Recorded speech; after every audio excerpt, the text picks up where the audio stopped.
Should be like in a James Cameron sci-fi. Yeah, man. Oh, man. Look, the not glass balls, the ice balls that I've been making are fantastic. They take 36 hours to make. I've got a mould. The key is they have to cool slowly. So when you do an ice tray, they'll come out milky, Yeah. because of the air that's still in the ice. Ah. So as it cools slowly, it pushes the air out, and it's more of a more compact version of ice. It's denser. Very interesting. So it lasts longer. So you usually get 3 to 4 drinks out of that one ball. Yeah, okay. Yeah. Because and it's mad. It's aesthetic, and it's when you're drinking out, you go, and it's just water. Really? Well, that's right. Such a thrill out of water. Yeah, I don't know. Small things, I guess. Yeah, man. What's been going on with you, man? Well, I'm trying to remember when the last time is that we talked. I think it was a couple of years ago now. I might have just been starting my master's degree or finishing it up. Oh, yeah, finishing up your master's, that's right. Yeah. Or around about doing it kind of thing. So, yeah. So since then, worked on a couple of different projects. Yeah. Got another film going. Yeah. A little bit more. There we go. Yeah. Cool. There we go. Now we're in the zone. I've been mainly working on some of my own projects. And doing some creature design for some other people. Creature design? That's mad. All right, we'll get into that. Yeah. That's a cliff I want to jump off. Okay. All right. Been learning game design as well. Game design, all right. Great. Game design and creature design. Yeah, we talk about some of that. Let's do that. I think you warmed up, man. You want to jump into this bad boy? Yeah. All right, let's do it. You ready to go, Mr. Wade? Yeah, I'm ready. All right, and welcome to the Pagey Train. Today I have in the studio with me one of the princes of horror from Western Sydney, Benjamin Morton. Welcome to the show. Thank you for having me back. Man, I had such a good chat with you last time, man. I had to get you back. There's a few of those interviews that I do. You go, man, I just got to talk to this dude again. Got some, unique ideas. Well, I always say you should always try something twice, just in case you don't like it the first time. You saying you didn't have fun last time? No, I did. Everyone has fun on the Pagey Train. It's the drinks card on the Pagey Train. So, what have you been up to? Me? I've been working really hard, man. Working on the production company that I'm trying to start up. Yep. It's already in operation. I just need to formalise it, and make it, create a structure, and most of that structure's there, but I've got a few more checkpoints to get through. To get there. Got some good clients coming up. Cool. And just making movies, man. Yeah. Trying to make funner movies. Like, don't get me wrong, I like the corporate stuff. Yep. Because it pays well. Yep. But so there's some more interesting stuff to do out there. I'm starting to lean more into the documentary side of stuff. Okay. Yeah. Yeah. Day in the life of borderline promotional, because that's what docos can be sometimes. They're promotional pieces. Yeah. And that's how, if you do a lot of promotional work, it's easy to walk into that. It's a similar style of filmmaking. Yeah. That's correct. So that's what I've been up to. Yeah. Been doing strange stuff, man. I've been doing live streams, at live events. Basically, we just do Made in the West for other people, essentially. So that's quite lucrative and doing well. But it's going to do better if we just put in the elbow grease, and at some point I've got to dive in and do it. Yep. The whole enchilada. Yeah. You just got to take the plunge sometimes. Yeah. Done it a few times, successfully sometimes. Otherwise, sometimes not. Yeah. Contract work, bouncing from contract to contract. I'm in really good work at the moment. Pays well. Good arrangement. But that's going to be very hard to jump ship from that to pursue full-time me and my company and the people I work with and their dreams and aspirations. My dreams and aspirations. Yeah. But man, you've been working on some projects lately yourself? Yeah. Since finishing the master's degree, I worked on a couple of different projects. I've been filming one of my own projects. But I'll keep that a bit hush-hush for now. Oh, yeah? Are you in the filming process now? We're finished filming. Oh, right. Okay. Horror? Yeah, so it's a horror film. Of course it's a horror film. Of course it's a horror film. If you're good at something, never do it for free. That's right. Heard that somewhere before. But yeah, so it's a horror film. At the moment, we're in post-production. Yep. I'd like it to be finished.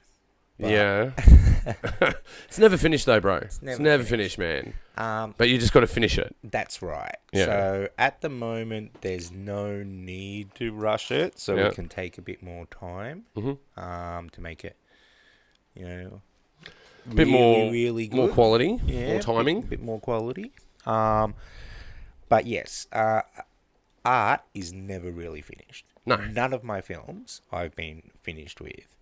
All right, so all of my shorts, all right, like I won best film for 2, and one's still streaming now on DVD and Blu-ray and stuff like that, and I'm still sitting there going, yeah, but if I had 2 more days, I was going to do that and that and that and that.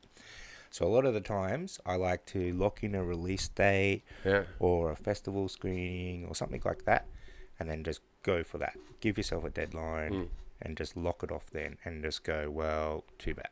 Well, yeah, the deadline's important. Yeah. Because a lot of us have been caught up, especially the writing process is really tends towards this idea, and that is we put it off. Yes. You put it off, you go, well, I've got these other priorities in my life, and you start balancing things. Especially in the arts, man. Like, if you get an opportunity to make money doing art, that's going to take priority over your own work sometimes, you know. And there's obviously we all want to go through that transition, but if you don't have a deadline, that means the thing that gets cut first is your project. Yeah. So to put discipline on your project, you have to put a deadline. Yeah. And otherwise, you'll never actually finish it. No. Right? There is plenty. It's never finished, and you'll never actually finish it. Yeah, and you'll never actually finish it if you don't have a deadline. People can sit there and work on the idea for 10 years, writing this one idea that they never actually get done. So yeah, a lot of the times it's better to just bash it out in a way, get it done, learn from your mistakes, move on. Yeah, everything's a learning experience. Yeah, make another one. A good friend of mine would say, an experience is something that you have when you don't get what you want. Yeah, that's pretty good. Because then you still learn from an experience.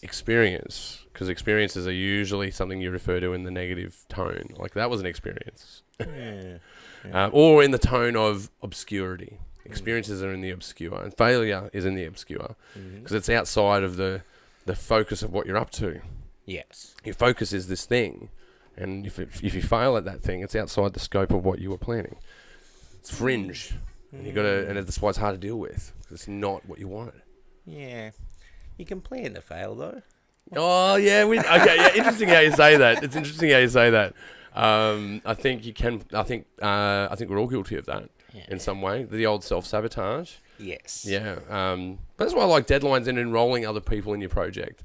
Because when you enroll other people in your project, now a clock is ticking, and now they're enrolled and invested in your idea.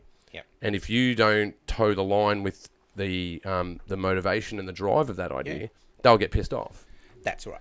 So it's one of the only things that actually keeps driving me to finish a film or any kind of artistic project. Yeah, collaboration. Is the collaboration and how bad I would feel by letting down all the other people for just sitting there and watching South Park for another night. I like South Park. Yeah, I like South Park too. I like Rick and Morty as well. I really like Rick and Morty too. But yeah, sometimes you just want to sit there and watch Netflix. Totally. If you, when you collaborate with other people, especially as like a filmmaker and stuff, you've got actors and stuff like that put themselves out there, put themselves on the line and stuff like that. Yeah, totally. They're on the chopping block. You're behind the camera, you know? Yeah. And so a lot of it's like obligation to them that sometimes you want to finish it for them. Yeah. And so when you've got an actor that does a good performance, it really drives you to I've got to get this film done. Sadly, this film is really well acted. So you've got some gold and you have to mine it. Yeah. And that's not just your gold. It's their gold too, so you have to do it. I show other people some rough cuts and stuff, and they're like, "Oh, that's really good acted," and I'm like, "Oh, so I can't just throw in the towel and quit." I'm like, no, you got to finish this film. Yeah. It's not an outright failure, so you have to continue. Yeah. And in fact, it's actually pretty good, so you definitely have to continue. So you have to keep going. Yeah. That's the hardest thing, is when you're sitting there going, oh. Well, that's where the fatigue is. Usually you're fatigued at that point. Yeah. And you're like, man, if only it had a better writer-director. This could be a really good film if only there was someone else in the driving seat. Yeah, no, well, it's not true though. It's not true. I love that Imposter Monster though, because it's. I find I try to look for the comedy in the Imposter Monster. I take the piss out of myself, if that makes sense. Yep. When you're putting yourself down. Yep.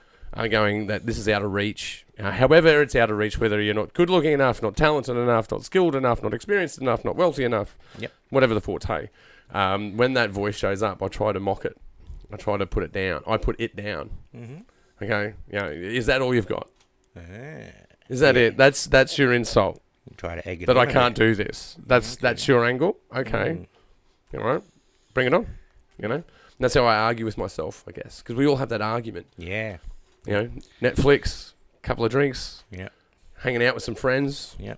Socializing. Yep. I actually think part of how you deal with that is one of the key things to being a successful artist. All right, doesn't matter about talent or education or anything like that. No. At the end of the day, so I think the first year of any kind of art course should be sit in a room with your own thoughts and try not to quit the course. Yeah. And after 6 months, whoever's still there going, yeah, no, I think I want to be a filmmaker. Yeah. They're like, well, all right. You can go to the next room where you actually start learning stuff. But yeah, all the other people that quit. It's a big question. I want to be a filmmaker. It's a big question because there's a lot to unpack. Yeah.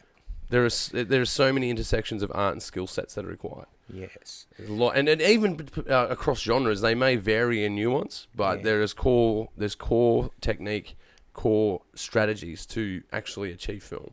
Yeah. And you can learn them different ways. You can go to go to the education, get them. Yep. Film school, self-taught, YouTube. YouTube's got everything. YouTube. Experience itself, picking up a camera and turning it on. Yeah. And I think they all have their place, but the latter, is it the latter or the former? It's the latter. The latter is that experience is the key. Yeah. A soft shot when it's out of focus, you learn the pain of that. Yep. And you don't let it be soft again. Yep, that's true. So one of the hardest ways to learn is through those mistakes and that pain and that resilience in a way. And then you let your fear of that failure that you've already experienced drive you to not do it again in a way. Yeah, that's right. Because you've been burnt before and you know where the flame is. Yeah. So that's how you navigate those spaces.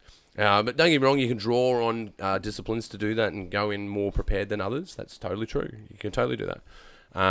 Would one prosper more than the other? For me, it's always those that are hungry, those that are willing to be cross-disciplinary, those that are willing to go into disciplines that they aren't the best at.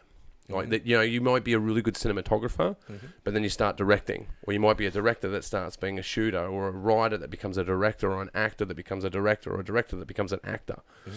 And all of these crossovers are really valuable, especially in this day and age, and the accessibility, how we train ourselves and how we train ourselves to think, because that's what essentially we're talking about. Yeah, there's that imposter monster and fighting the emotions of failure and fighting the emotions of the desire to write, the desire to create, the desire to be a storyteller, because you could say that there's glamour to those sort of things. Yep. And that's where people would be maybe driven to it, but you got to understand that's the 1%, not even.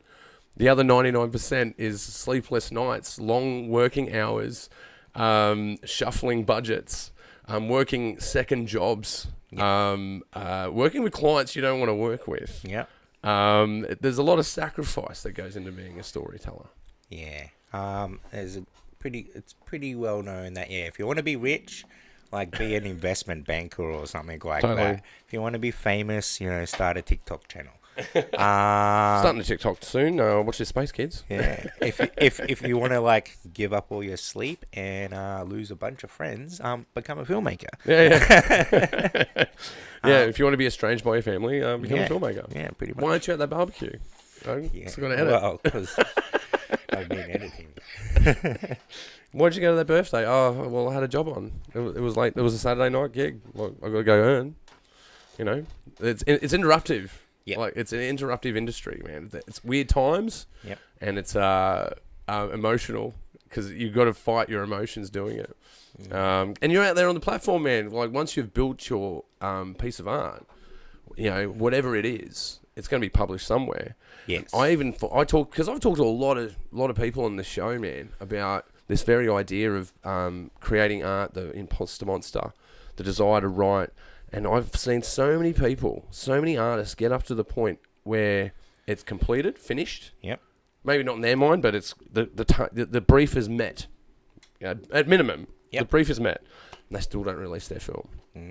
I've convinced at least 6 filmmakers to enter Made in the West that on a film that they're sitting on, and I think most of those were official selections, and they still sat on it. Yeah, because that's a competitive field. That's a massively competitive field. Yeah, because like the angle, anyone can run in it, anyone can go in it for any reason, as long as it's tied to our district, right, in some way.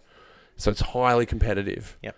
And I've watched people sit on films that have made it in, and you go, "You're crazy, man! Just release the fucking film." And that fear is still crippling at the point of distribution. You've already won, and you refuse to win. Yes. Well, yes, that's exactly right. So I sat on Point of View, like my first short that won, right up until about an hour before the first, the deadline of the festival that we were entering was about to close. To the point that someone else working on the film called the actress to call me to say, "I don't think Ben's going to enter the film." Yeah, okay. And so then she called me, and then she's like, "You got to enter the film," and I'm giving you a push. It's not good enough, and I don't want to embarrass you. Yeah. I said, "I'm sorry.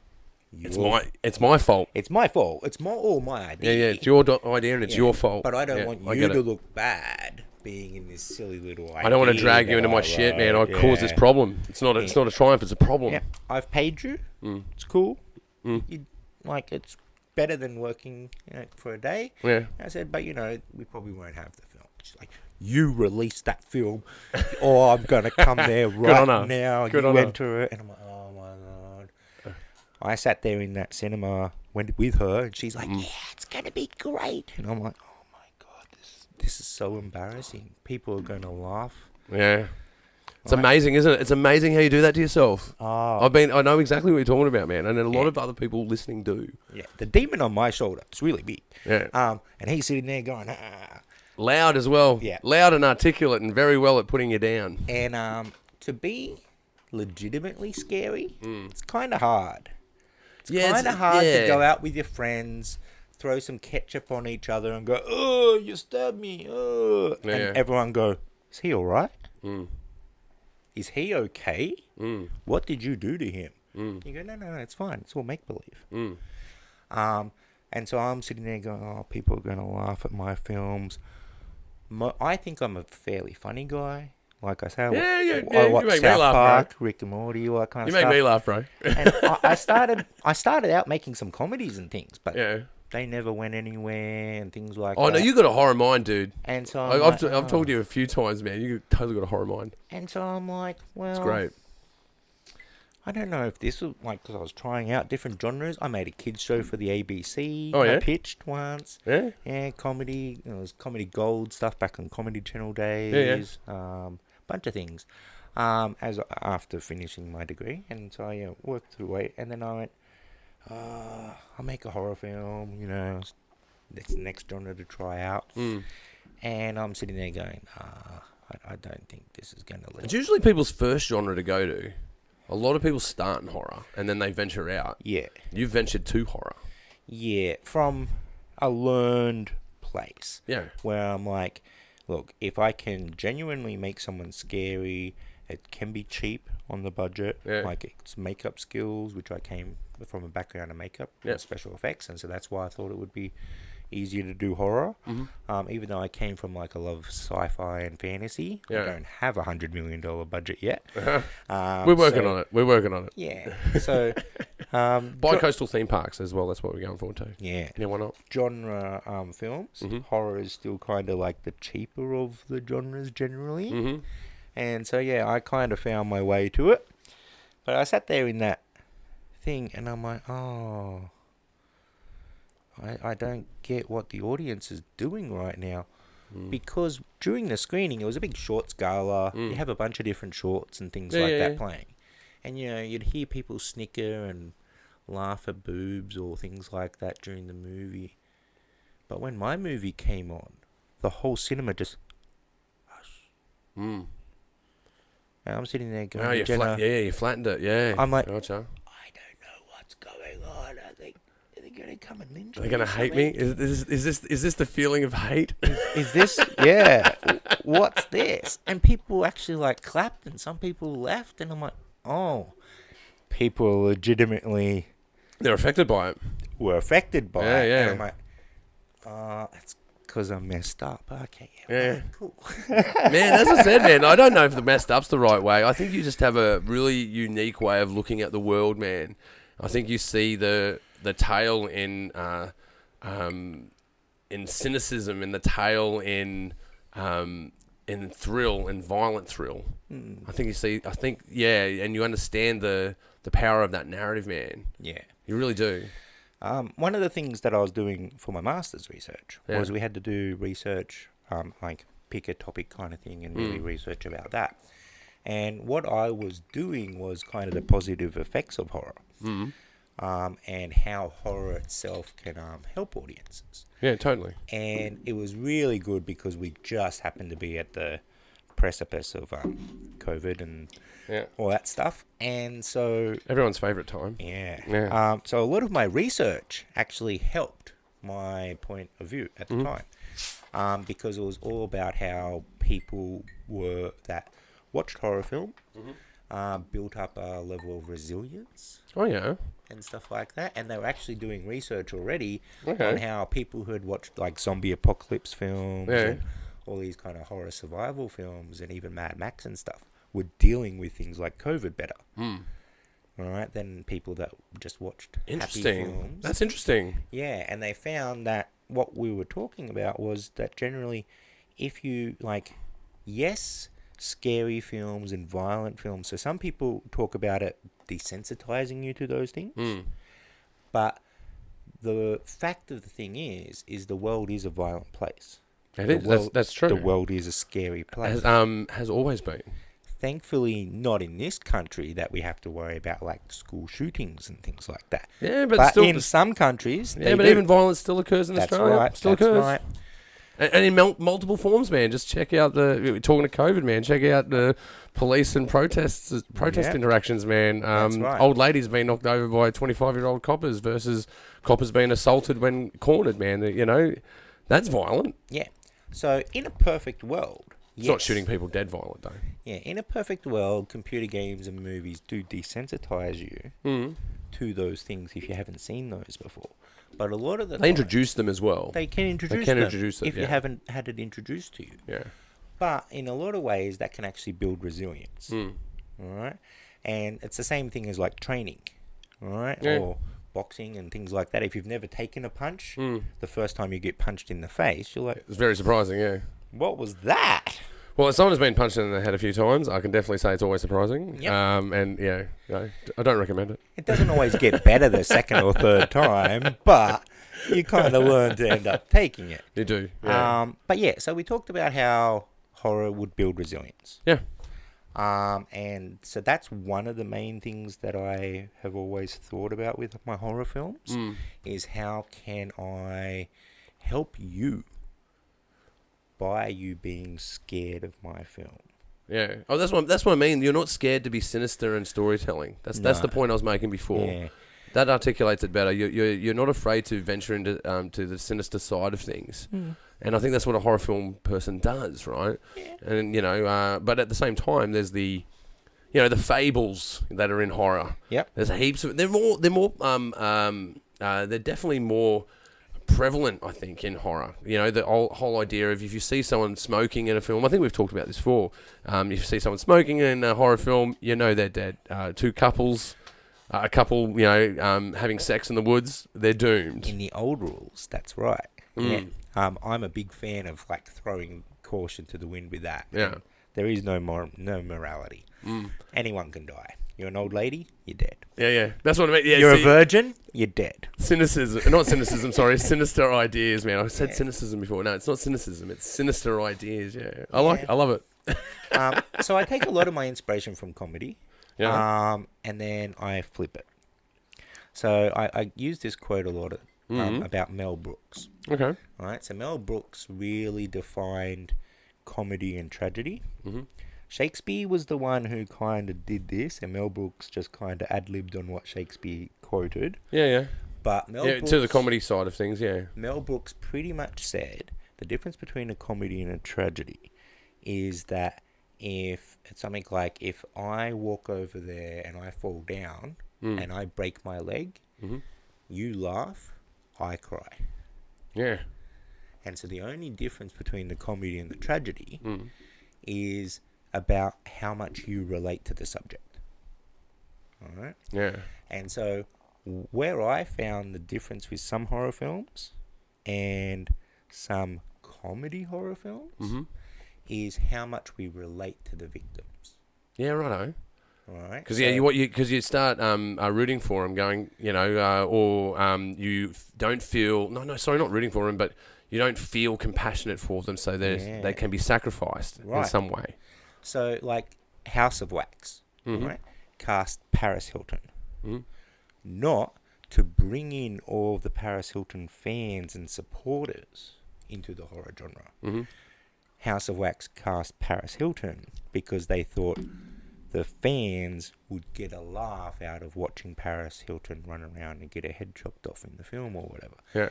That it's the schadenfreude of the whole situation. Yeah.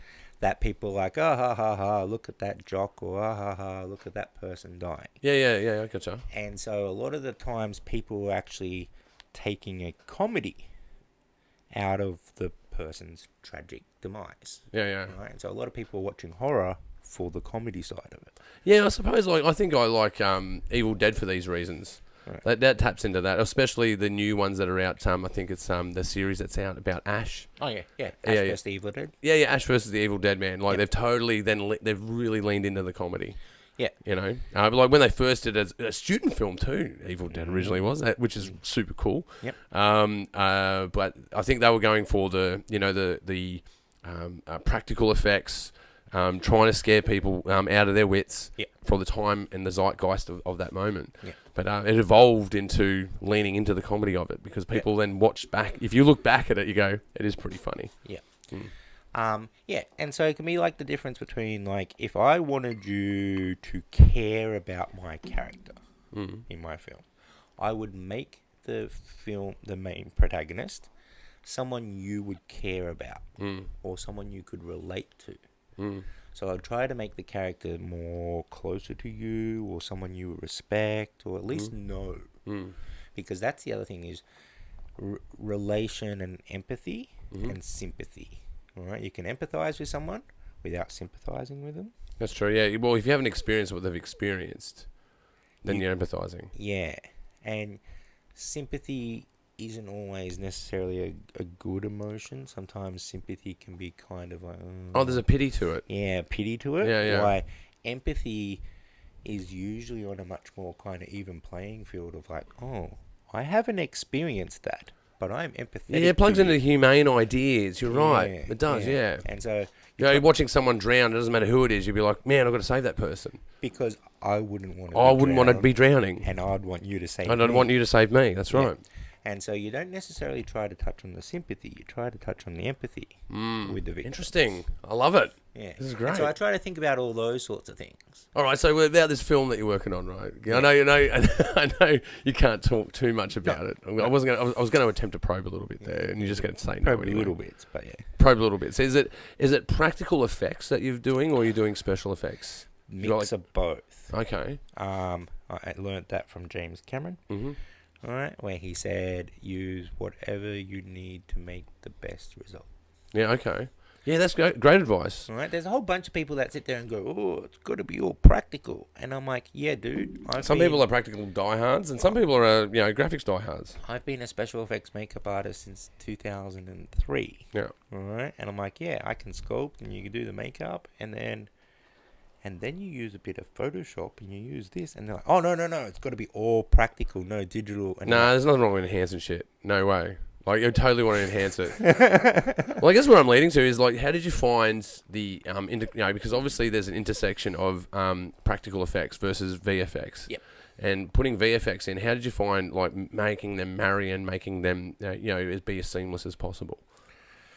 Yeah. Well, is it a plan that you go in and, like, is that plan the same when you get to post, or... A little bit, yeah. Like, I guess what I'm asking is how much is it by seat of your pants? How much of it is it a plan? Because you'd have a plan. Like, my theory about plans is that that's a list of shit that doesn't happen. So you have a plan, and then throw it all out. and then you throw that away. Yep. And then you work with what you created. Yep. So you kind of can't by the seat of your pants too much with visual effects, but you can with experience. Yeah.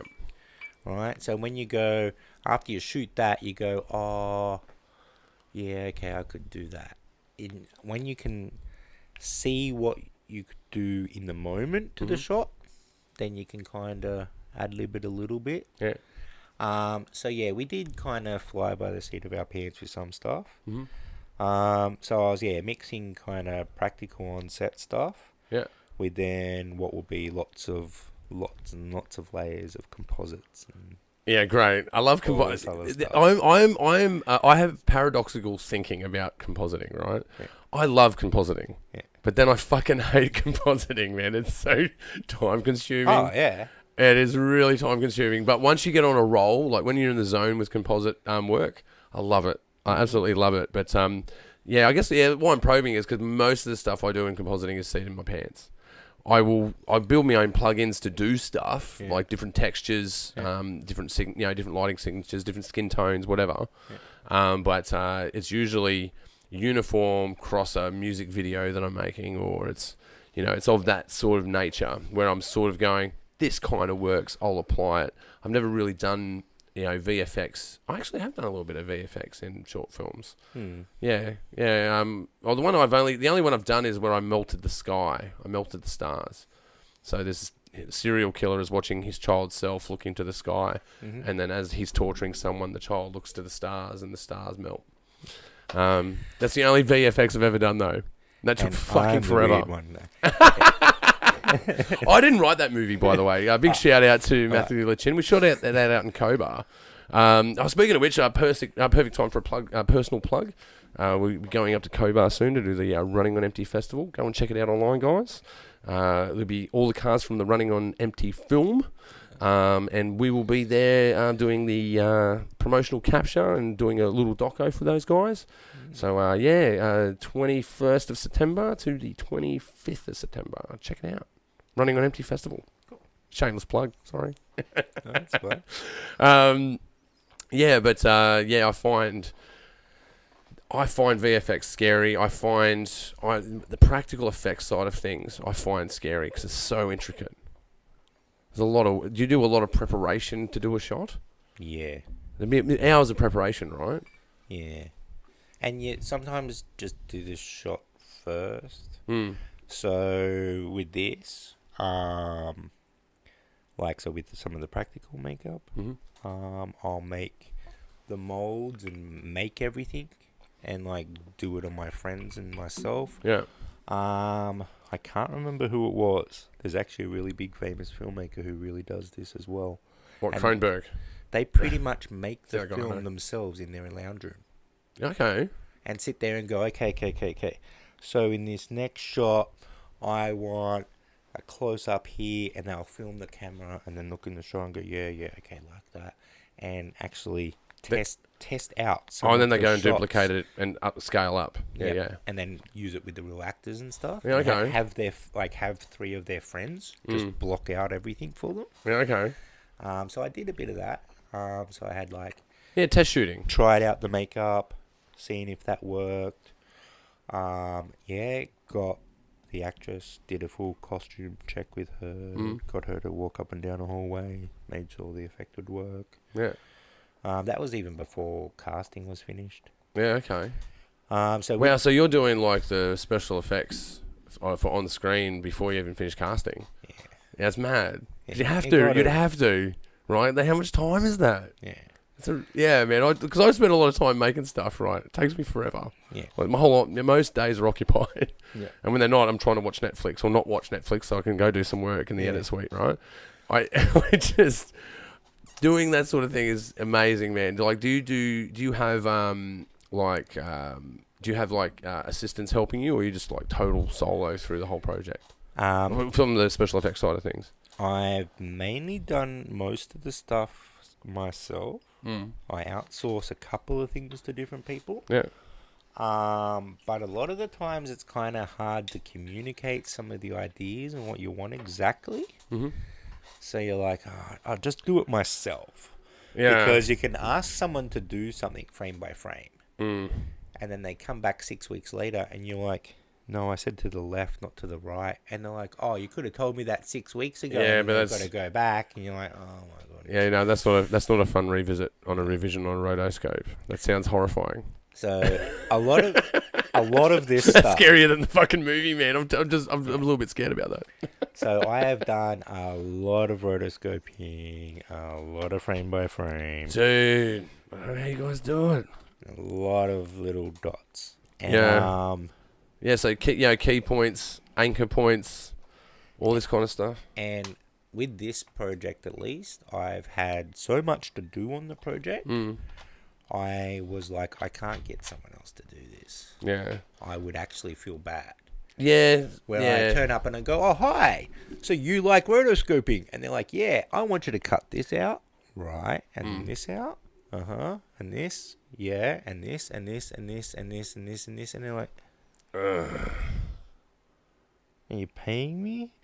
And then I'm like, and then how much do I have to pay them? You got to work out how much it's worth at the time, because it's pretty expensive, man. I'll just sit there every night. And so most nights... Because that's how you keep your budget together. You have to do it. I know the feeling. Keep the budget together. That means you're the principal. That's right. You're the one out there making the T1000 overnight. No. Yeah. So... I'd love to do that. Get the molds for a T1000. That'd be fucking mad. So you sit there and, you just kind of frame by frame, space, frame by frame. Space, frame by frame. Brutal. It's fucking brutal. I can editing interviews. I can do near blindfolded. Yep. Right. Like I can just sit I can just do it. I can do it in some interviews. I can do ×4. So I'll edit in ×4 doing multicam editing. Yep. Because you can just cut on the action. Well, people go, hey, you don't even hear what they say. I'm like. Yeah. I know what they've said. I shot it. Yeah. That's the point. Yep. That one. And that's how I do it. Yeah.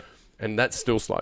Like, because you got to punch out product, right? Yeah. But that's sort of a corporate sort of thing, Like, I haven't made a film that I was directing or that I shot or wrote and directed in about 2 years. Yeah. And it's I've got 2 on the burner that I've got to get out there. They're ready to trigger. Ready to enroll someone in the idea. Yeah. I'm smart enough to be stupid enough, if that makes sense. I've set myself up where I've built these 2 projects to the point of trigger, and I haven't triggered them. Because I know as soon as I trigger them, they're going to affect the rest of my time scale of all my other projects. Yep. Deadlines. That's what I got to do. This conversation is turning terrifying. Now we're talking about rotoscoping and like deadlines, and my anxiety is going up. I've got so much work to do. I've got 5 films to make, and I've got 2 months to do it. Oh my god! Okay, we can do it. Yeah, man. Okay, so mainly practical effects for your film. Yeah. A little bit of VFX. Yeah. It's in post production. Yep. Are you at the start of post production? At the end of post production? Midway. Okay. Are we talking a short? Is it a short or a feature? No, it's a feature. Oh, fuck, man. Shit, dude. I've done enough small... Can we get a title? Can we get the title of this film? Does it have a title? Not going to do the title? Okay, no title. Maybe the title. I might get it out of you. I'll give you... Just have more of that vodka. Have another drink. Have another drink. We'll talk about it later. So it's a feature. You can only do short form stuff for so long Yeah, it's true. And then it's just a passion thing. All right. So already I've gotten to where there's a couple of short form ideas. I'm just going to shoot and do because I'm like, oh, that's a sick idea. Oh, do I care if anyone's going to watch it? No. But now I've got kind of a couple of foots in the doors with some of the streaming networks. And they're really starting to like short form stuff now as well. Really?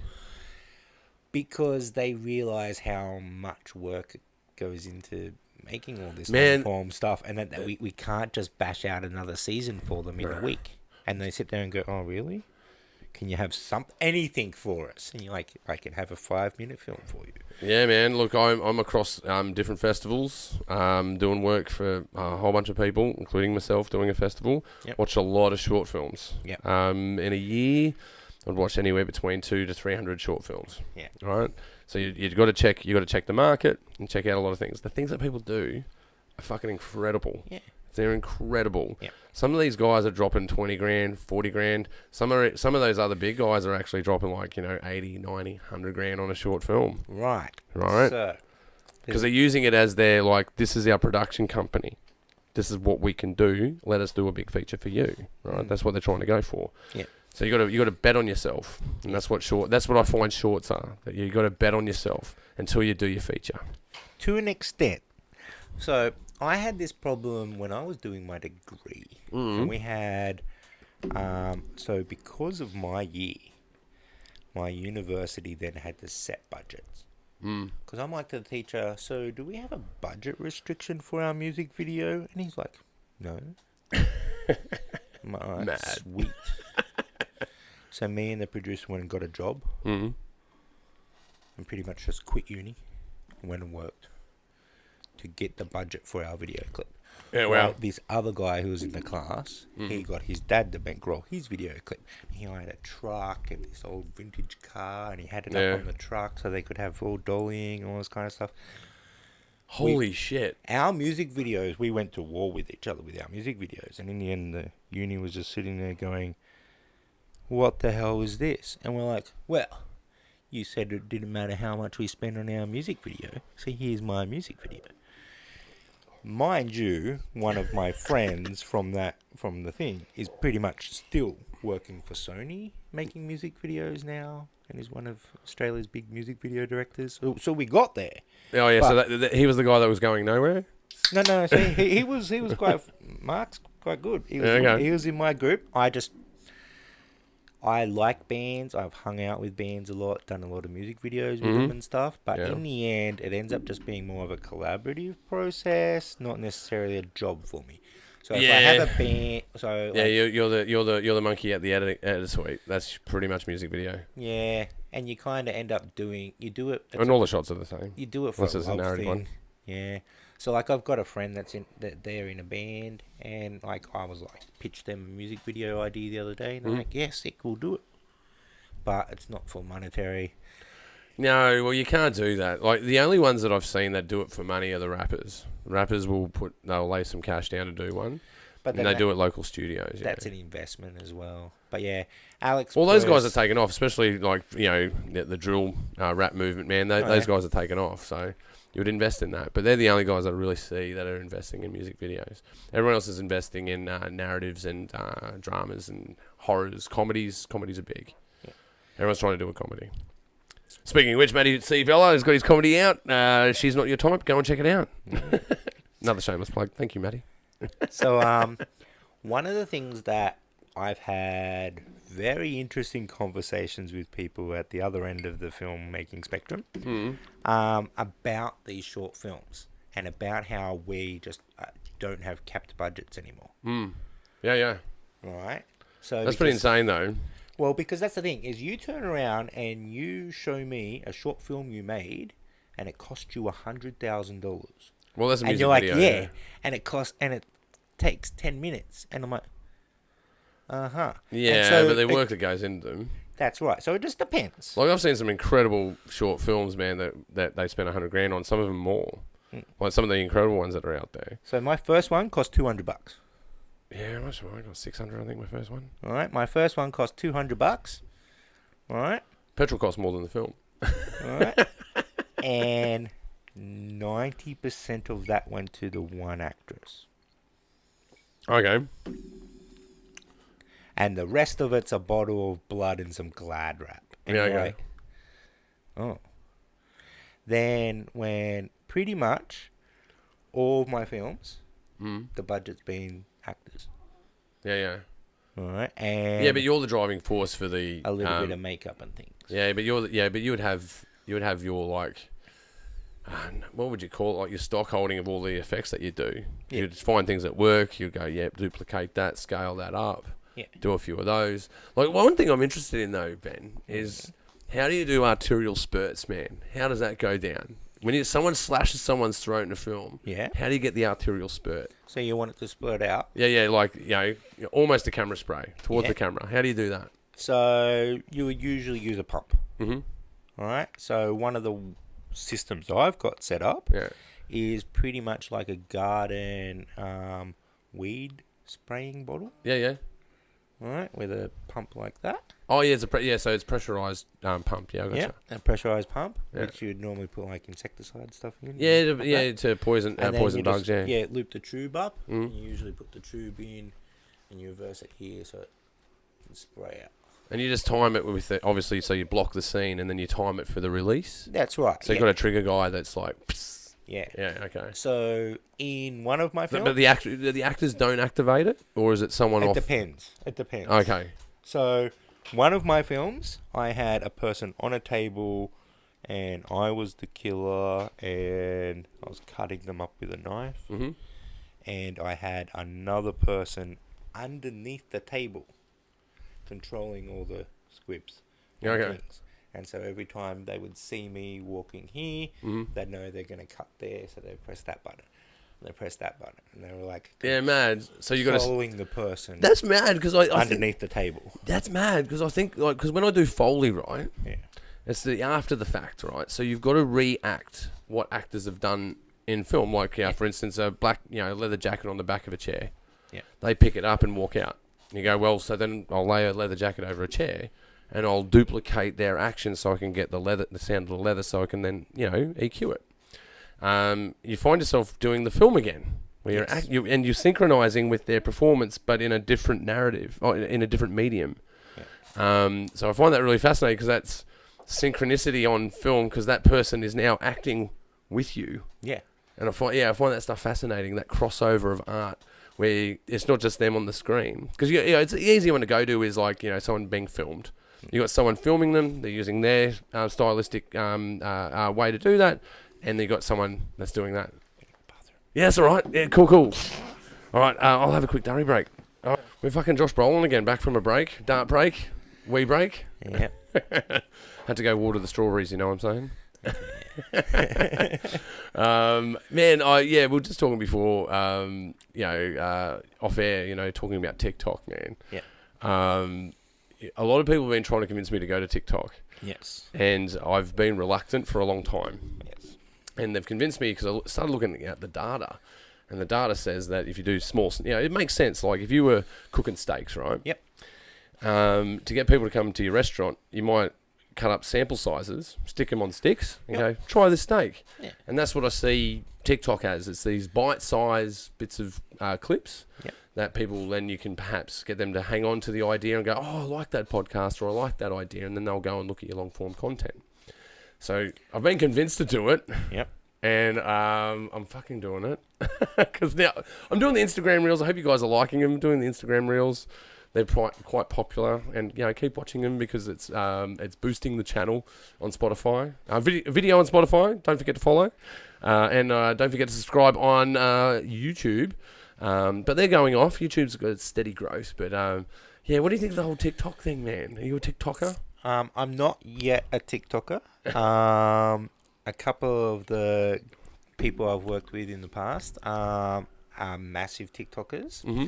And one of the models, shout out to Abby, is that, she was constantly trying to convince me to do like a special effects makeup TikTok. That makes sense, man. People would love to see that. Yeah, and like even just like putting on some of the effects and things like that, or just playing around with them. And a lot of the times I'm like, oh, I don't know. I might get arrested. Surely you won't get arrested. Well, it's happened a couple of times. You're getting arrested, bro. Yeah. For making movies. Yeah. Do tell, man. What are you all talking charges about? have been dropped. Yeah, there we go. All right. So there you go. So I don't have a criminal record. Oh, good. Well, when was the last time you got arrested so I can for still go filmmaking? to Hollywood. So when we tell me about one of these arrests, man. What's going on? How did you get arrested making film? So I was shooting. Well, the most recent one I think was. How many times you been arrested, bro? A few times. There hasn't been many productions where someone hasn't called the police or something. Yeah, I've had it before, but never been arrested. Almost. So yeah, one of the last times was shooting a death metal video clip for some guys, and we had these girls dressed up as zombies and some other people as corpses, and we were literally having people ripped apart and attacked. Yeah. In a suburb, and some people called paramedics, highway police. This is why you clear everything with the local authorities and everything. Yeah, no, get vetted, get permission. Make sure you're signed everything, and got it all right. Done your insurances, all this kind of stuff. So we had police, we had highway patrol, we had all these other different squad cars turning up. And in the end, I had one of their commanders on the phone yelling at some of the police officers for latching onto this call out. Because they all thought it was a heyday. Someone had called in a zombie attack in Sydney.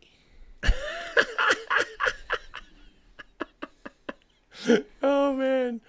Is this pre-COVID? This is after COVID? Pre-COVID. Pre-COVID, okay. That's amazing. So they call it a zombie attack, and the cops are ambulance officers were there. You see highway, we're there. I'm laughing with one of the paramedics, and you just see this highway patrol, and then stop, and you see just one of the other cops telling him to go away because he was obviously still trying to come in to see where the zombies were. Yeah, wow. But they would have been. See, I've heard of some similar stories like this before, where people have been fighting in a park doing a martial arts scene, and then they think people are having a fight, but then perhaps other things gave it away, like maybe the film crew. Because when you got a film crew, it's not just like a guy and a camera. Generally, there's a lighting team. There's people holding onto reflectors. There's usually a gear point. Usually you were standing around talking about what you were about to do. There's plenty of indicators, right? Yeah. But I've had friends that have put in their permits to working in park, and the police have shown up, and the police were briefed. Yeah. Stay away from this because don't ignore a call about this because there's a film being made. That's right. Because that's the system. That's what's supposed to happen. Yeah. I just find it strange that it fails every fucking time. Nearly every time I've ever had anything to do with it, it has. So who do you call when you get arrested, Ben? What do you say to them? I have friends that are federal police officers now. And I'm friends with a couple of those local sergeants. Yeah, okay. And things like that, where I can be texting people going, do you know Officer blah, blah, blah? And he's like, oh, let me talk to him. I'm like, blah, blah, blah. So, yeah, the zombie one. It's pretty boss, dude, that you go and make horror flicks and music videos and get arrested frequently doing them. They must be, what's the word? Controversial. Yeah. Yeah, like that YouTube. Graphic. That one kept getting, taken offline and stuff because it was quite graphic, the video clip. Really? It's very hard to find that video clip. Oh, wow. I was about to say, let's pull it up. But we put it up on YouTube, and it just keeps getting taken down and flagged and all that. So the band used that as a promo. Totally. The banning of the video clip. Well, it's strange how they do these things, man. I don't think they should be able to do these things all the time. There's some content, where, clearly it should be banned, sexual content that's inappropriate or, literal content that is, terrorist promotion content. That stuff shouldn't be on there. Yeah. But this is like film clips, music videos. This is Halloween, man. Cuts the bands playing with lyrics coming up and things, and you're like... It's clearly, it's not a recruitment video or a video to incite violence, Yeah. It may tap into those ideas, but that's not what it is. Like, I think when people attack these things... I find it amusing because you're like, well, it's like if you go after heavy metal, for instance, that's a good example. In the past, people go after heavy metal because it's bad for kids and this, that, and the other. Yeah. But it's theatre, man. Yeah. Like, have you ever been to a metal show? Like, people rock up in uniform, man. Like, they got denim vests on with the patches of their favorite bands. Usually wearing some spikes of some kind, usually thick leather boots, usually denim jeans, That's the theme. It's a theme. Yeah. And it's a theme of entertainment. It's just controversial, that's all. But people get entertained different ways, man. Yeah. People shouldn't be scared of corpse paint anymore. I don't think we've used that on real dead bodies in years. Yeah. Yeah, man. I just think, I think we need to grow up a little bit with that sort of thing. Society itself, like, and across the spectrum, man. Like, you can go and tie yourself to a person and jump out of a perfectly good airplane, but that clip needs to come off the internet. You know what I mean? Yeah. You know what I mean? You can. There was a poor local fella recently, passed away. Went to the bottle-o every day, bought a bottle of vodka. 11 days he was gone. Yeah. He literally drank himself to death. Yeah. That's normal. You can do that.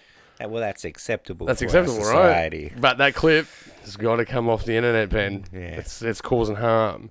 It's just ridiculous. I just find it fanciful. Like, there is, and don't get me wrong, like, if you don't like that kind of content, there's a really simple solution. You don't have to watch it. You don't have to watch it. And I think... So I should stop sending, like, cancel the Kardashians. So I just don't have to watch the show. Well, I like to channel the comedian Steve Hughes here. He would say, what is offended? You're offended, right? You're offended by this content in some way. You could be offended by anything. It's subjective. Yeah. Steve Hughes would say he's offended by boy bands. What are you going to do? Ring the police and go, there's 5 of them. They're on the TV right now. Like, I'm offended.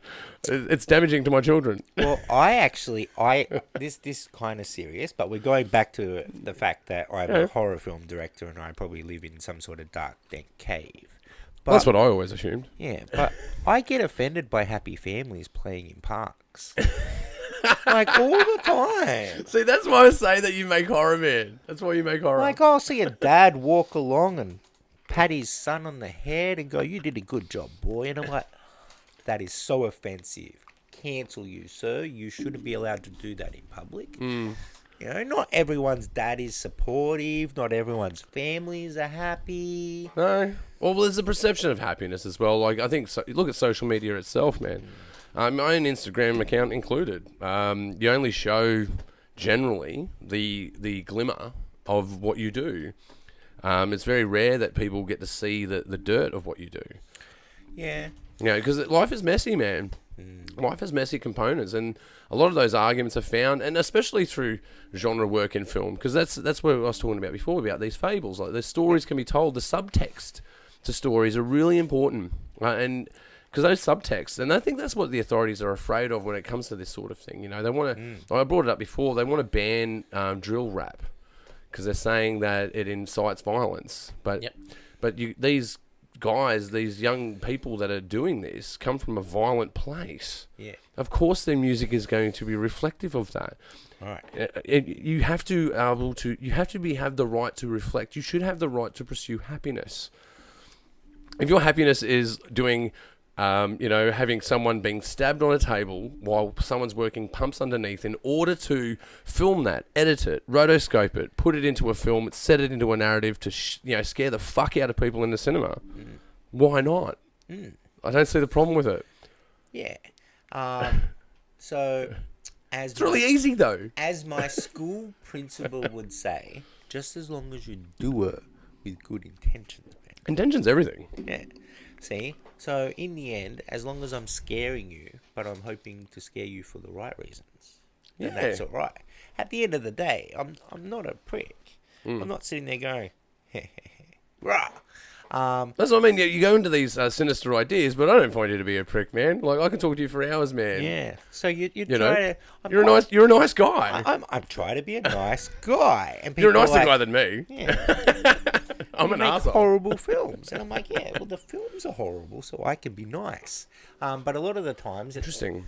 It's expelling all those demons. Comedians would say a similar thing. Yeah. They have to make people laugh in order to make themselves feel better. That's right. Because they're in a sad place, right? And they're in a dark place. Yeah. That's why I find it interesting. Before, like, you started in trying to do comedy and trying to do bubbly work, for lack of a better terminology, but venturing into horror and realizing, there is the cross section of comedy and tragedy.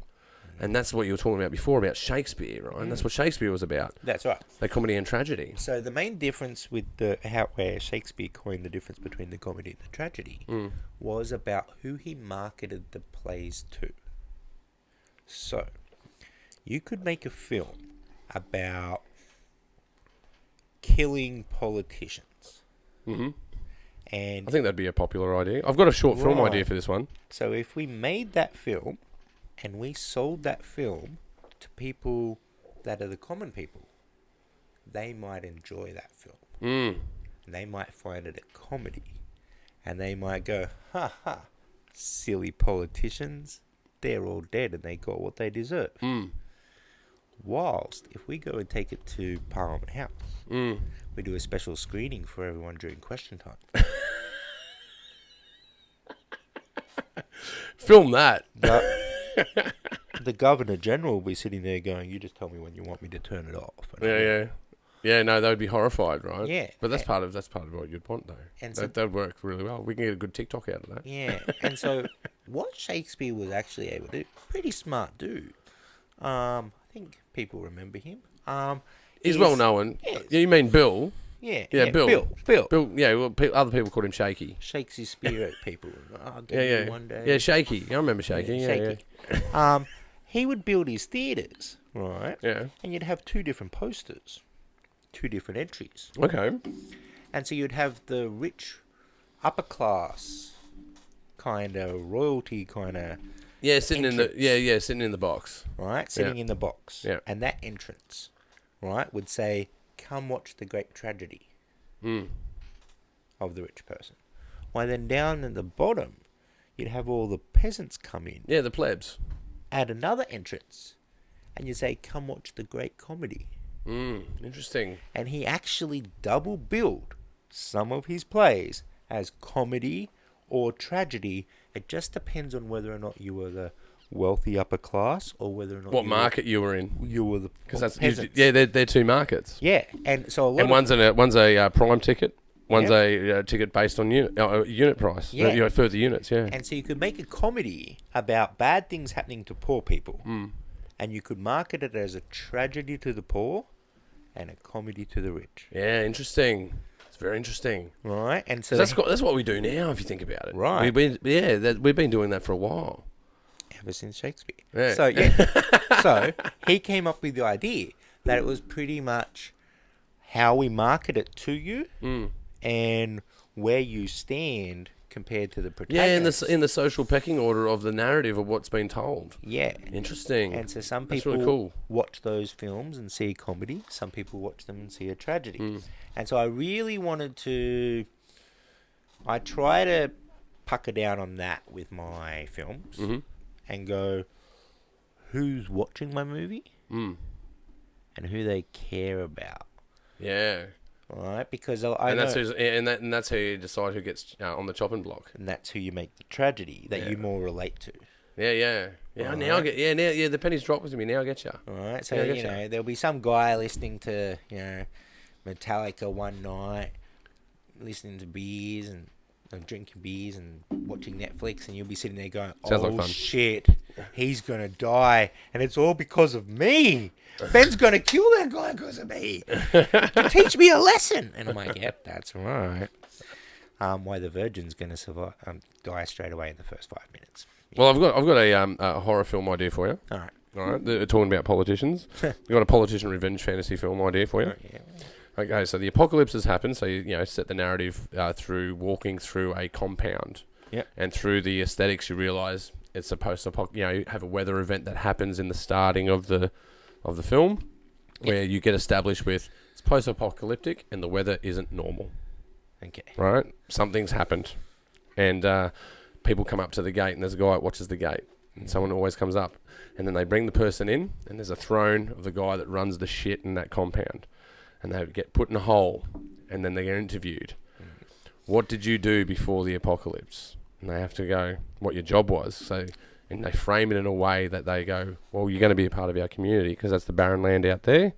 We have, grain stocks in here, sustainability. What do you do? What do you do in the world? What did you do in the world before the world is now the world now? How can we put you to use? What are you good for? All right, and you start a sinister monologue with the guy that's in the throne. And then the guy that's in the pit, he already recognises him as a politician that were, voted against, fixing the climate before the climate got to that stage. And you lead him down a trail, and then you go, already know, and they lie because they know that they're at certain death if they tell the truth that they were who they were. Yeah. And then they illuminate the truth, and then they do take a crucifixion. Yep. And amplify that, and make it a public spectacle. That's the film. Sinister ideas, I know. Yep. Now, if the politician gets away with it, is that what you want? Well, the other... You want them to survive? Well, the survival would be interesting because then you go, well, if they had something to offer and during the process, they go, I've got this thing, and then they say, stop what we're doing. Where's this thing? Tell us where it is and take us to it. They're half burnt, 2 steps shy of a crucifixion. Got to lead them to this place. And they go, oh, deal's a deal. Live and let live. Hey, it's got some traction there. Yeah. That was my crazy idea. I had that crazy idea. I was watching a news bulletin. That's what came to me. I'm like, imagine if the world fell apart and then... Because, when you watch politicians lie and because that's the idea I got was the interview. It's, instead of doing a news interview, it's an interview to get into the compound. Yeah. And you have to tell the truth, and the truth will be exposed. You can't use politics speak. You have to be real. And he forces him to be real, and that's the idea. But how that ends, I have not decided. Yeah. But you can do some sinister shit with that. That's right. It's always interesting. And then you win over the people that are in the compound because now you're punishing the wicked. They're on board with it. They also get another message out of it. Don't fuck with the bosses that run that shit because this is what will happen to you. It's interesting when you talk about how you don't know how to end yet, because that's a popular writer problem. A lot of writers have the end is always difficult. A great start idea, but they never know where it's going to end. I always try to come up with an ending first. Wow, man. Most people... Okay, so I've done I've interviewed plenty of writers, plenty of directors on this show. The thing that we mainly talk about is not having an ending. Yeah. Just write the story and the end will appear. And what you're saying is... This is why I love talking to you, man. What you're saying is, fuck that shit. Yeah. Come up with the ending and then work your way back from that. Yeah. Work your way to that. Mad. Find your goal. That's fucking ballsy. And then super ballsy. Make no one does that, correct steps Everyone I talk towards that goal. That's mad, man. That's literally like because I talk, different writers. For instance, you got the blink. I call them the blinking cursors. No plan. Sit at a keyboard. Type. Write the story. I find them very far few between. They do exist.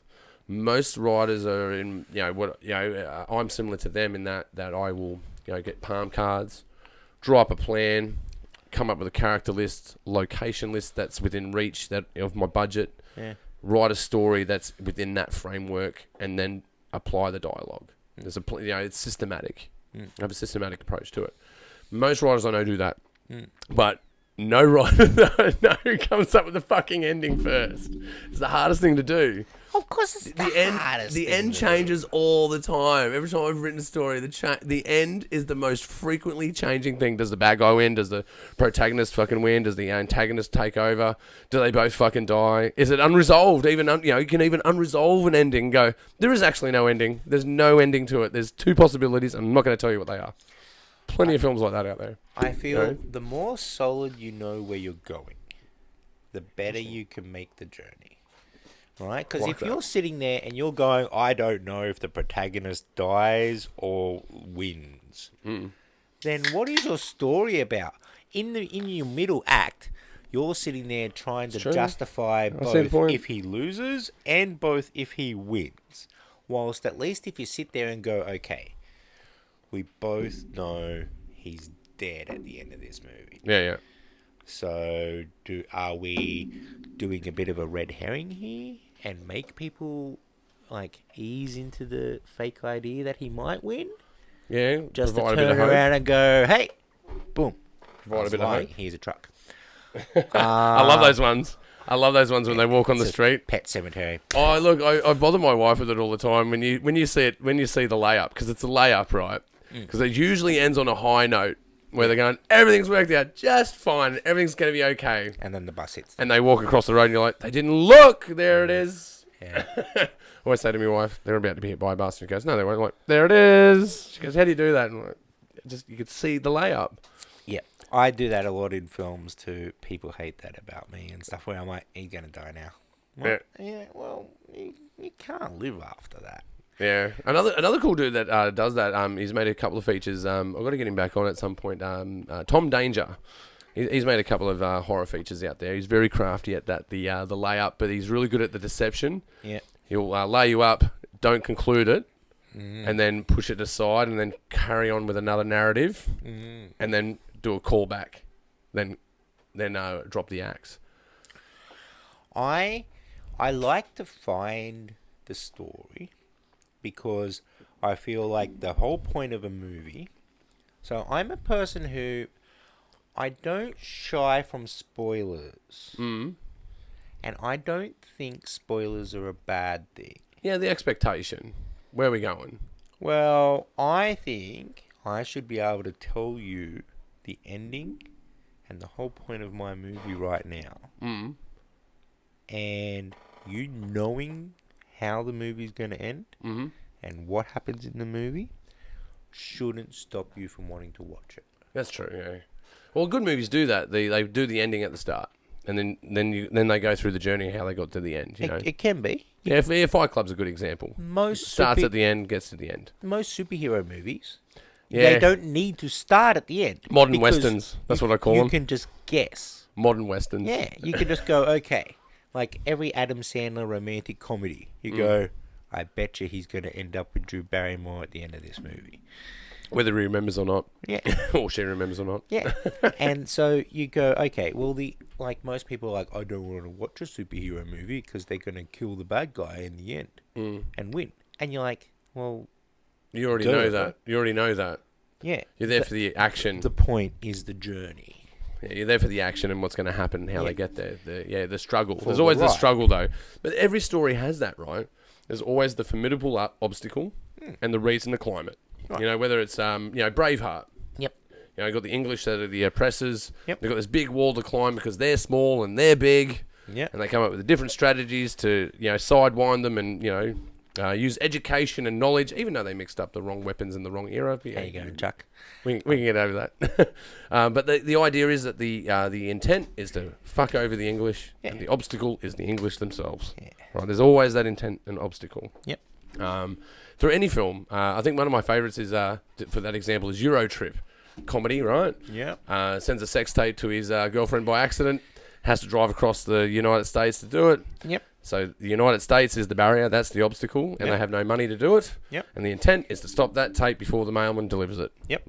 If you have that, see, that's what I don't have the ending, but I always have that. I always know what the formidable obstacle. Yeah, I know what the setup is, and you can. That's the way. I mean, your plan is you go to the end, and my plan is I go to the subtext. And what's the subtext? What's the obstacle? What's the What's the journey? Yeah. And then I articulate the journey and then go, does he win? Or does he lose? Or is it undecided? You'd make a good showrunner. Yeah. So what they That's want... true. That's what I do. That's what I do. That's how I make money. Yeah. What they want for TV shows is they want... Come up with something that can never end. Yeah. And you're like, all right. So, Open it's ending, about this modern family. And they're perfect. Right? And it can just go on forever. That's true. Yeah, no, but again, though, even those ones that go on forever, like Seinfeld, for instance, right?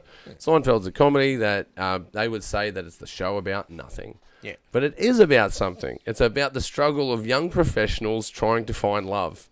And as soon as Jerry Seinfeld finds love, that show is finished. Yeah. Frasier, you got Niles and you got Frasier, right? And Niles is in love with Daphne. If when Daphne and Niles get together, the show is over. The intent is gone. The obstacle is gone. Disintegrates. So even these shows have that wire of tension, and usually anecdotes are hung off it. What I find interesting, what you're saying is, the anecdotes will come anyway. Yeah. So why not have the anchor point of the end? Because it can start anyway. You can start it any way you want. Yep. And for me, I go, this is the start. I do it literally the opposite way. Because I think you can come up with more interesting starts and middles when you know the end. Interesting. I'm going to give this a go. Yeah. And you always got the goal. Yeah. It's fucking ballsy, though. Oh, yeah. It's fucking ballsy doing the ending first because they change. It changed because when you write it, because then... Not when I write. No, because I always have an intention for the end. Don't get me wrong. Like, I've got an idea what the end may be. But as I go and traverse through the story, the attributes change and, characters develop. And you go, well, now the suspension of disbelief, or the, just the physics of the film. You know what I mean by the physics? Like the... walking through a doorway to this point to that point. Yeah. Even those things can affect, spatial reality in a film. And then you've got narrative reality, and that narrative reality can be affected. And then you go, I have to change the end, otherwise it doesn't work with the reality. So I really like that too. So an old saying I used to have, even from back when film school was, is that the film is made in the editing room. That's true. I'm someone who likes to experiment with my shots a little bit, likes to not have a locked-in, clear George Lucas, this cannot change, this shot is gospel. Yeah, the dictator. Yeah. Where I'm kind of like, let's try it completely different. You stand on the other side of the room, and they're like, but that's different to how we've done every other shot. And you're like, it's all right. We're going to try it, something different. Maybe I'm wrong. And so, sometimes I'd like, when someone else would go, oh, could we try it this way? I'm like, yeah, why not? He could be a better director than me. We'll try it. And you end up then looking through and you actually pick out shots. And a lot of the times, there's things you plan that are terrible. And the gold is the stuff you never planned. Yeah, it always is, though. The opportunistic stuff.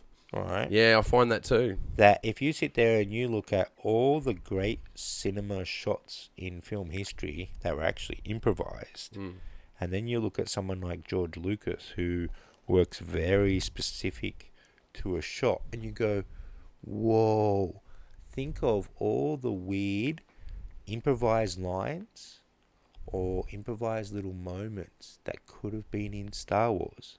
Yeah, true. If George Lucas was willing to be a bit more fluid.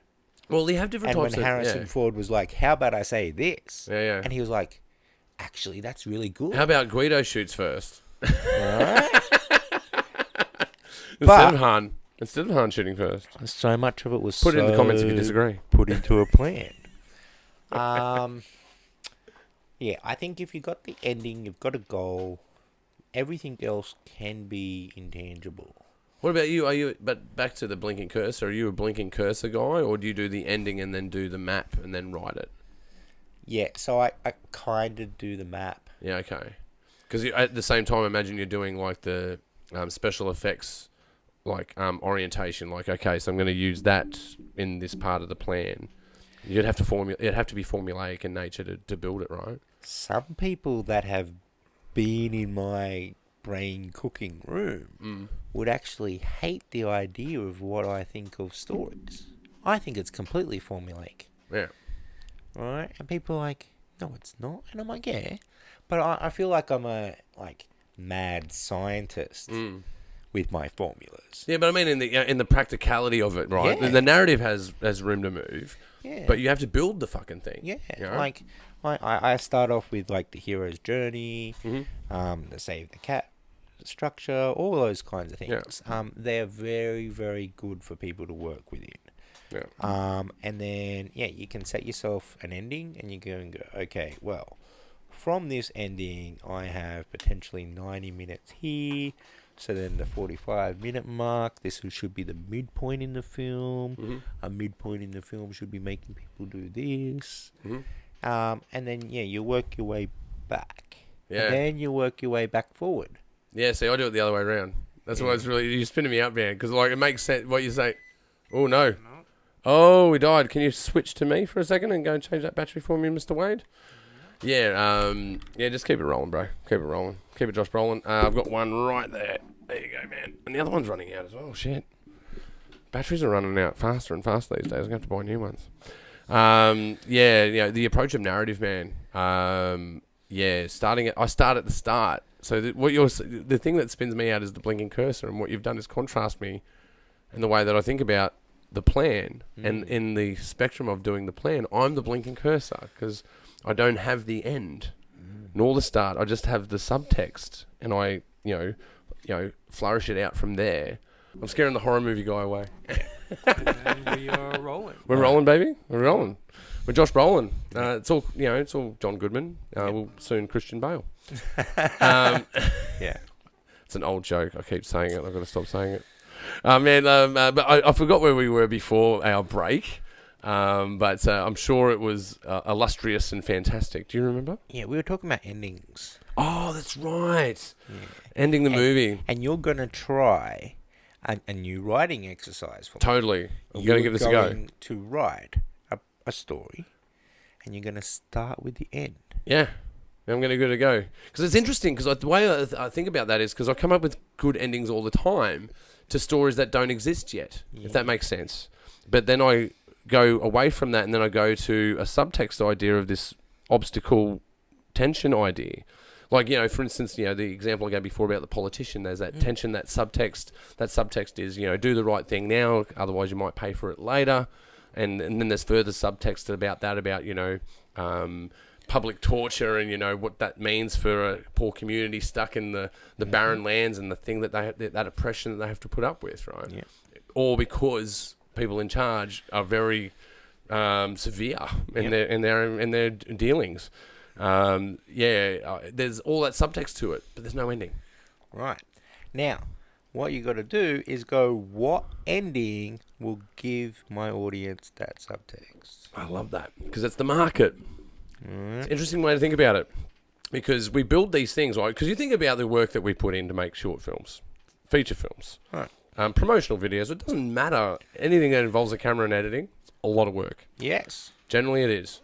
And you think about all the work that goes into it. I've had some films that I've had come through Made in the West. You go, oh man, if you just changed the narrative of this film, it would have been boss. Like, it's perfectly shot. The soundscape is beautiful.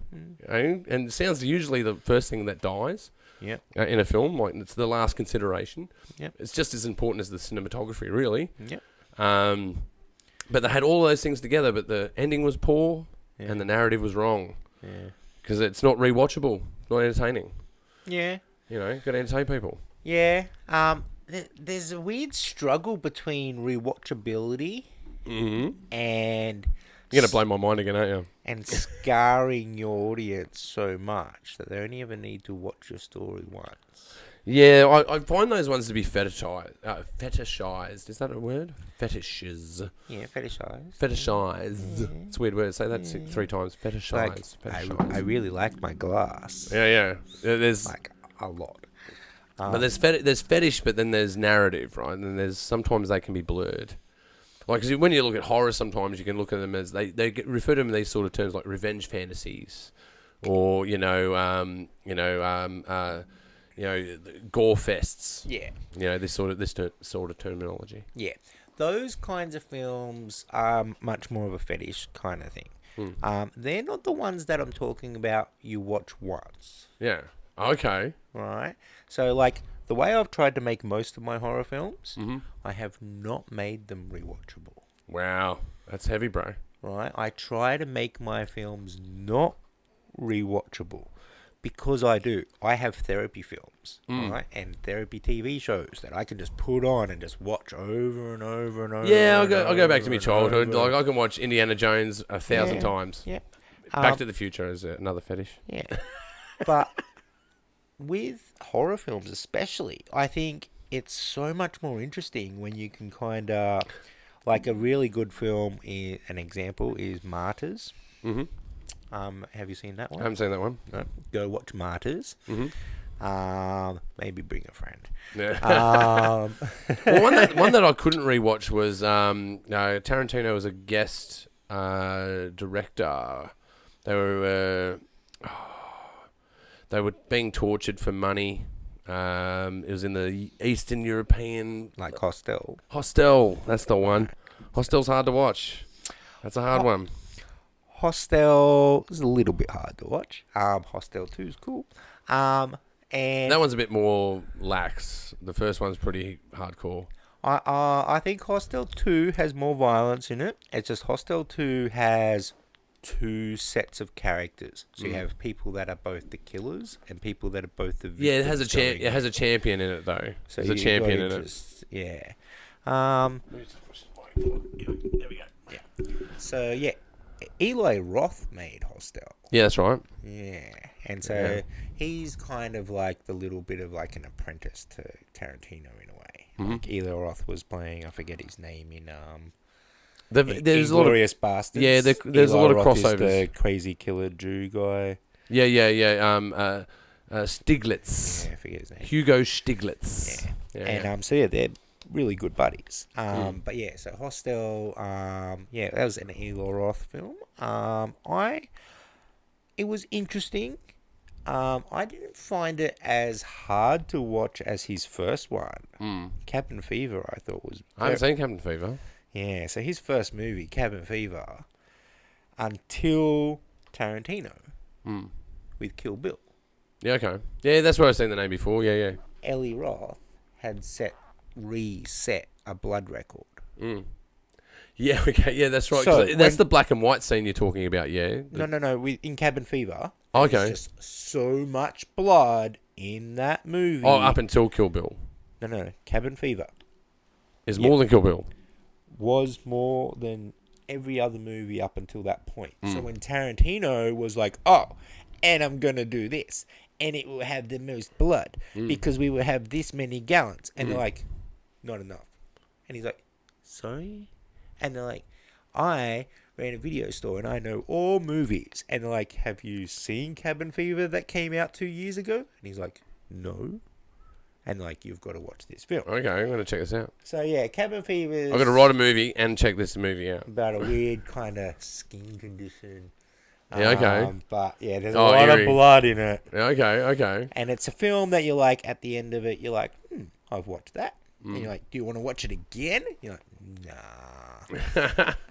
Martyrs is a bit like that. Okay. Martyrs is a film I won't turn away from showing someone. Okay.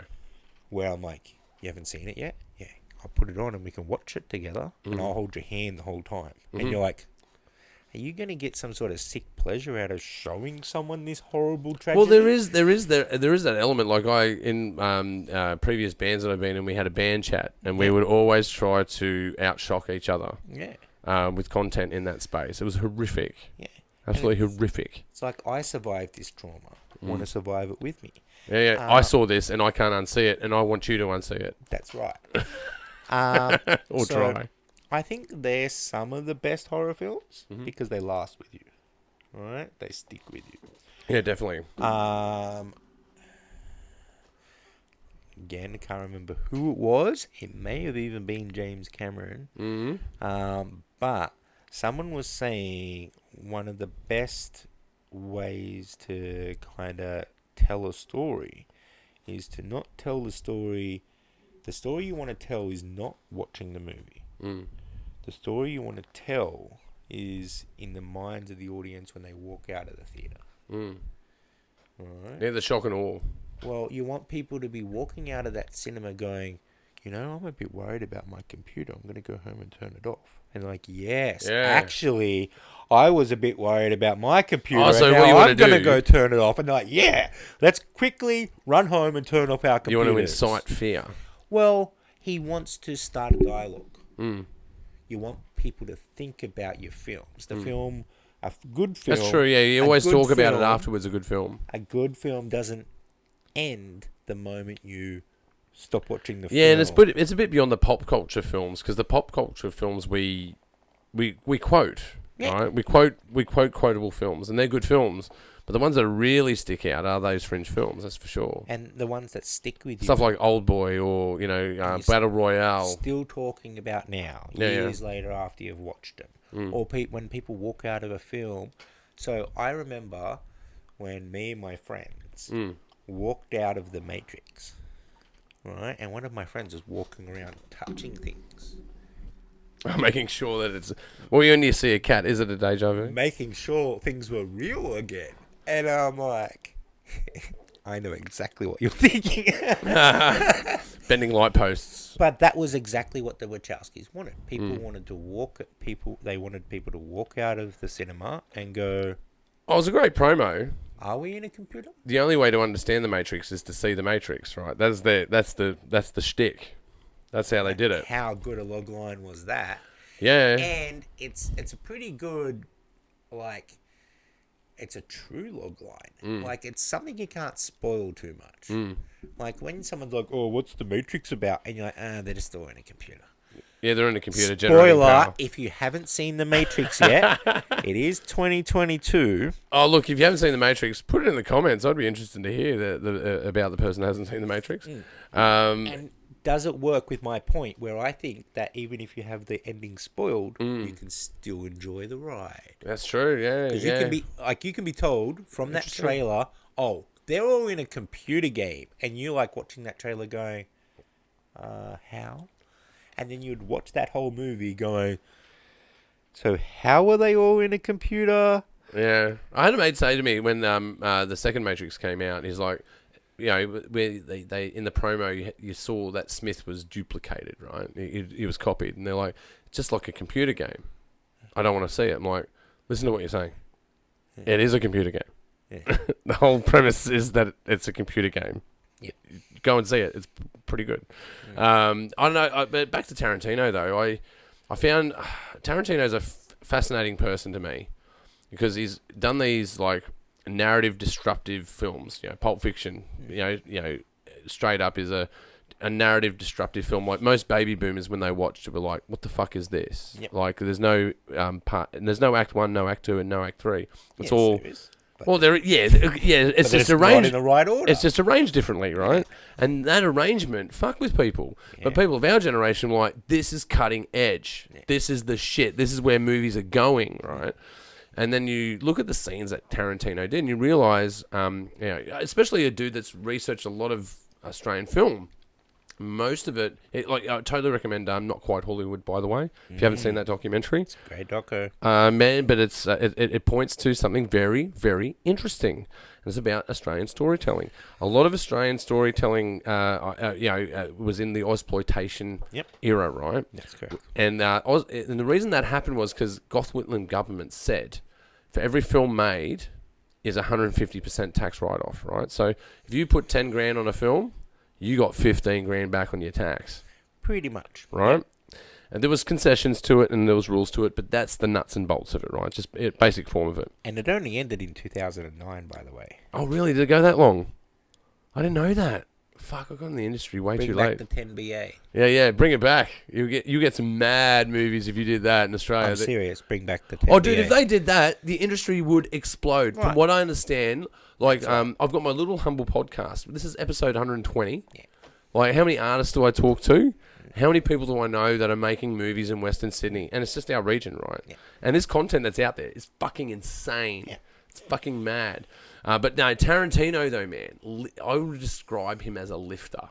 He lifted a lot of stuff out of Australian content. Yeah. Out of that Ozploitation period. Yeah. Tying a chick to the bonnet of a car was first done in Australian film. Yeah. When he wrote Natural Born Killers, the scene where the father's killed in the fish tank. Oh yeah. That's a scene lifted out of Ozploitation films. Yeah. And the relationship of that was Ozploitation films were drive-in cinema films. Yeah. And they were only really shown in America, Canada, and Australia. Like they had a drive-in culture. Show up in a ute in America would be a truck, right? Whatever, and you reverse up and you watch this movie and you plug it into your radio in your car, right? And you have a hot dog, you have a beer. That's the culture. Yeah. And he was plugging into that, working at a video store, watching Ozploitation, watching these mad films that were coming out. Road Warrior / Mad Max, Running on Empty. By the way, if you haven't checked out Running on Empty, the festival is coming up on the 21st of September. Go and check it out. Shameless plug, I know. Big shout out to John De Bruin. We love you. But these ideas were lifted and Americanized, right? Yeah. And I know there's a background of my mind. There's a part of me that goes, what I see in front of me, like horror filmmakers, drama filmmakers, content that's of inclusive natures, where they do a full cross-section of, an honest cross-section of Western Sydney. You don't need to try to put colour on the screen. It's just a part of Western Sydney, man. Like, that's right. You don't need to try. It's there.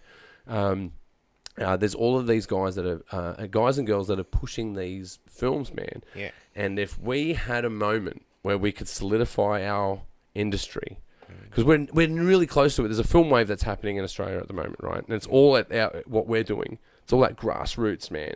Yeah. It's kind of taking off like metal used to back in like the 90s, man. Yeah. It's kind of like, I really see the similarity in it. Yes, there's driving forces in it. Yep. Totally. Well, we are proponents to do that. Yep. But the force is already out there doing it. It's already happening. And if we can have a moment where we can solidify that and take our Ozploitation moment back and then take American content and Australianize it, that would be cool. Yes. Where we take our content back, we go and kill Bill, That's right. Yeah. So, it's very interesting that you say lifted ideas. I was very generous. I was generous with that. I was very generous with that. Yeah. He apologised, so you've got to be a little bit generous. But yeah, that's a great doco. Not quite Hollywood. Totally.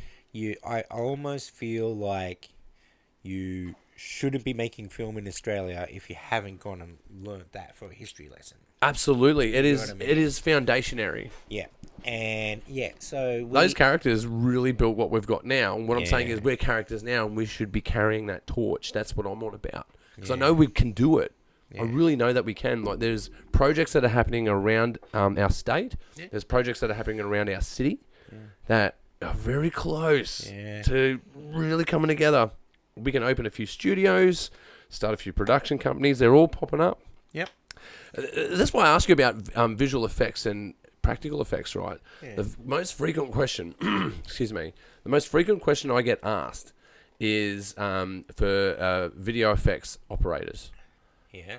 There's people always looking for VFX. Can't find anyone. Yeah. They're so rare. It's like trying to find a drummer for a rock metal band. It's really difficult to do. Yeah. But there also, a lot of it's, you got to be very specific of what you want. Okay. Alright. So when you're like, oh, I want a VFX artist. And you're like, what do you want to do? What do you actually want? Yeah, you're saying it needs to be more specific than that. Yeah.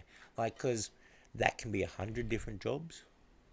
And in the end, the VFX artist should be you as the director. Like, so a lot of the times I find when people are asking for those things, they're actually like, can you come up with the visual effects for me? And you're like direct the scene.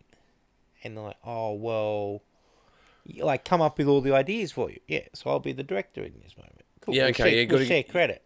Yeah, and but like, no. you got to give them points to work with, though.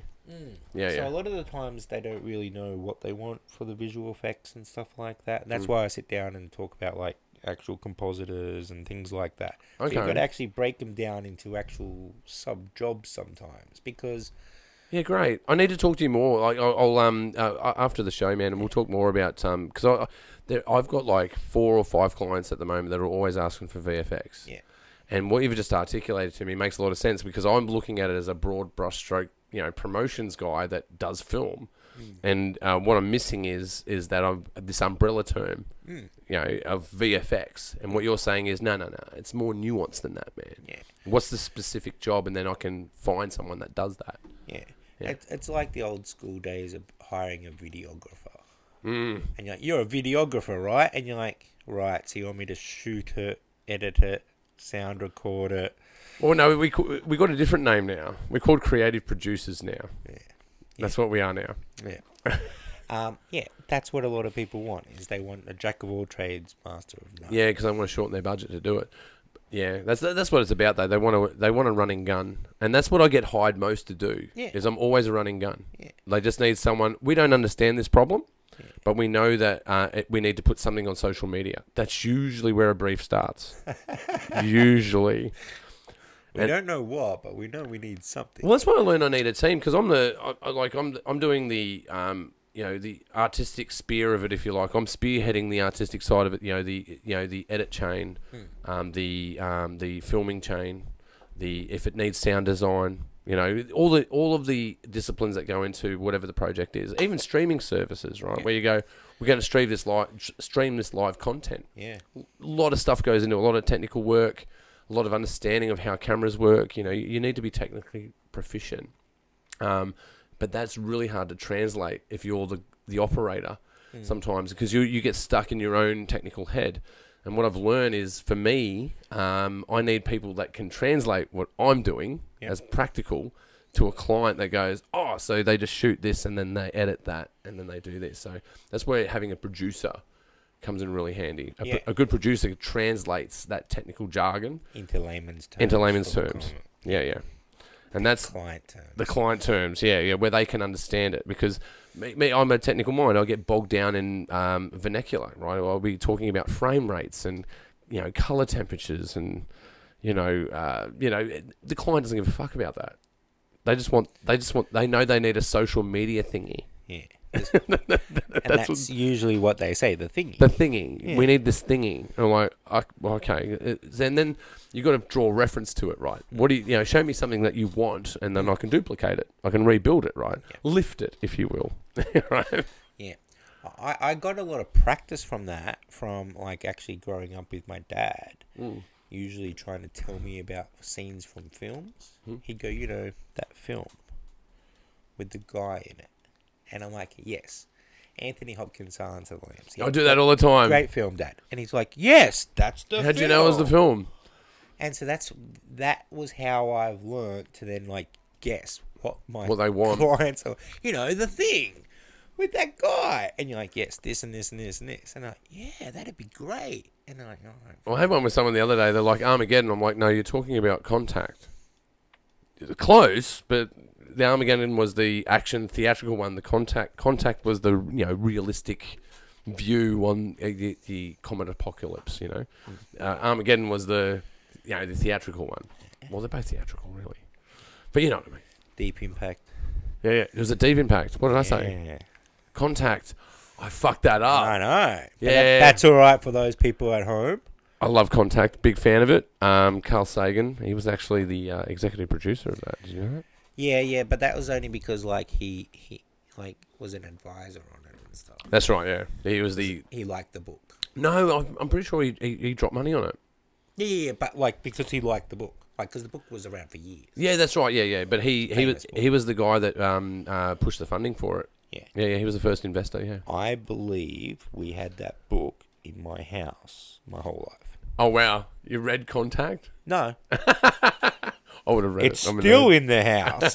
And you're like, but I'm pretty sure that Contact book was there, and like my parents would probably be able to go, oh yeah, no, we got that before Ben was 3. Yeah, okay. And so you're like, oh, so it's a pretty old book. And you're Yeah, like, I never really looked into that part of it. Yeah. Yeah, so it's a famous story. Yeah. But they were just like, how are we going to make this? I've always dreamed of doing the remake of that film. I'd love to redo that movie. I'd love to direct that. That'd be mad. But anyway, that's my sci-fi nerdiness coming out. Hey, man, you've got some films out there online, yeah? Yep. Yeah, where can we find those films? The best place to go is to go to Troma Now.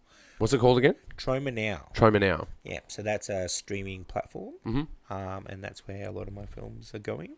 Yep. Troma, How do you spell that? Can you type that in for us, Mr. Wade? Troma? Yeah, Troma. Yeah, Troma Now. And Troma is I think, really the home of independent cinema. Not Trona, Troma. With an M. Troma. M. Yeah, the M. Creators of The Toxic Avenger, Sergeant Kabuki Man. I love The Toxic Avenger. The Toxic Avenger was in RoboCop. That was the one that really spun me out. Yeah. Is where South Can you put Park, that in a line, bro? South Park got There he some is. of their stuff. Toxic Avenger? Yeah. Is that Scarecrow? Where's that? No, that can't be Scarecrow. No, I think that is from... Is that from Mother's Day? Or Father's Day? Okay. And I'll have someone in my ear in a minute.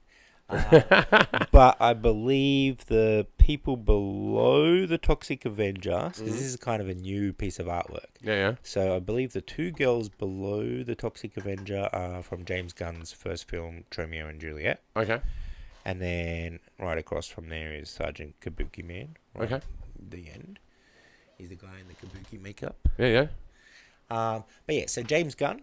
Yep. He Guardians of the Galaxy. Yeah. He started out on this channel. Okay, so Troma Now. Yeah, so Troma Now is the streaming network. You can break out of there, baby. Yeah. But Thanks, Wade. that's where you can find some of my films. All right, go check it out on Troma Now. Check out Benjamin Morton. So if they type your name in there, they'll find it. Yeah, probably. Yeah, all right. Troma Now, Benjamin Morton. Go and check it out. Prepare to be scared, man. I've watched some of this content before. It's pretty awesome, but yeah, be careful. It's not for the lighthearted. Man, it's always a pleasure talking to you on this show. Really is. Always a pleasure. Man, yeah, you always open my mind in so many ways, and I really appreciate you, man. I really do. Thanks. All right. That's the end of it. Let's Yeah, do it. Be back soon. And you guys have been watching the Pagey Train. You can check us out on Spotify. That's right, video on Spotify. And if you're watching us on YouTube, don't forget to subscribe. But for our avid listeners out there, you can find us on iHeartRadio and Apple iTunes. You guys have been watching the Pagey Train, and we'll see you next time. I was happy with that outro. That was pretty good. Cool. Yeah. I get 1 out of 3. Lloyd owes me some more money.